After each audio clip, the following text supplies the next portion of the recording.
Hello dental implant fans, Alena Nawrocki here with an update on All-On-4 dental treatment option. We have been receiving more questions about this. This has been becoming more popular. So today we're going to be talking about questions received from the patients regarding this option.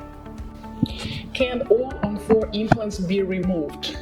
Now, it's a very interesting question because it makes me have my own question. Why would you have this procedure if your plan is to have them removed?